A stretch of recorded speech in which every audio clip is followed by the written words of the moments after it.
So there were, of course, a lot of different reactions to President Obama's executive orders on guns, from declarations of tyranny to, of course, talk of the slippery slope. Obama's going to take your guns, right? So now one of these reactions comes from Bill O'Reilly. Now, let's watch him talk about this. Watch. Now, Talking Points understands public safety, and reasonable gun registration laws should be on the books. But perspective is very important, and restricting law-abiding Americans from acquiring guns is obviously unconstitutional. Again, the gun violence problem primarily lies with hardcore criminals. So where is the federal law that mandates strict prison time for anyone using a gun in the commission of a crime? Where is that law, Mr. President? You mentioned Chicago. That law could do something about gun violence in Chicago. You simply can't leave sentencing to local judges if you want to control gun violence on a national level. You can't do it. So where is that law, Mr. President? Where is it? Oh, it's right here.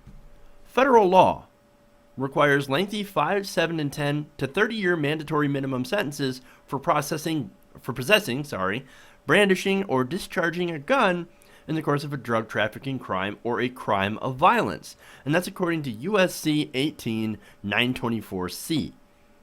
Now, there are also mandatory minimum sentences of 25 years for each subsequent conviction. That's basically a process known as stacking, right? The law requires that these mandatory prison terms be served back-to-back consecutively with each other and with any other punishment the person receives for the underlying offense. Also, the Armed Career Criminal Act, ACCA 18 USC 924E, is another federal gun law that requires a 15-year mandatory minimum sentence for anyone who possesses a gun or ammunition and also has 3 prior convictions for drug trafficking or violent felonies.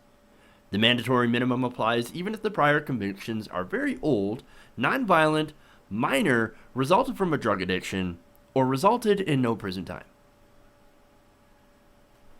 There you go.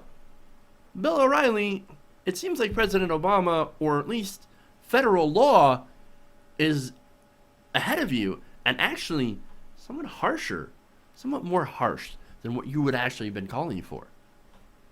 So there's your laws, right? We have those laws in place already. And once again, there's a lot of people that could argue that these laws are much too harsh already and maybe should be scaled back. So now, with that established, Bill O'Reilly is actually going to say something I never thought that he would say. On the other side, the NRA and the gun owners should be reasonable.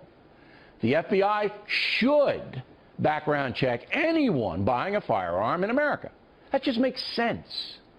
If you are paranoid and believe the government is stockpiling information so they can come to your house and take your guns, that's your problem. But the government has an obligation to enhance public safety. And that brings us back to harshly punishing people who violate the law with guns. Registration's not going to solve the gun murder problem. Zero tolerance toward gun crime might. So, wow, there's actually a part in that I agree with Bill O'Reilly. The FBI should background check anyone buying a firearm in America. Hey, and the NRA and gun owners need to be reasonable. That's Bill O'Reilly actually saying something I agree with. That happens from time to time. Now the rest of it, of course, all the no zero tolerance and stuff like that, a lot of that stuff really doesn't work all that well. I mean, we've already tried that. We already have some pretty harsh laws on the books. So, okay, there's where we disagree. But once again, at least Bill O'Reilly is being somewhat reasonable, which is really, really hard for me to say. So, now, he said that Obama's order tightening regulations for background checks did not address the bigger picture, right? See, he's right in the fact that these measures, no, they won't alone solve the problem. But see, this is literally all he can do without the help of Congress. And while it is significant, and I applaud President Obama for taking these steps, of course it's not going to solve the gun murder problem, right? But it's all he can do without Congress. Now here's what's funny. If you're against doing something about gun violence and still criticize the president for not doing enough, then you might be part of the problem. Because it's people like that that end up electing politicians that refuse to take any sort of action. So is it enough? No. Will it stop all future mass shootings? Of course not. Is it something within his power to do? Yes, absolutely. And finally, he took the lead on this issue, and he actually did something. And I think for that, we can say that that's more than we could say for Congress.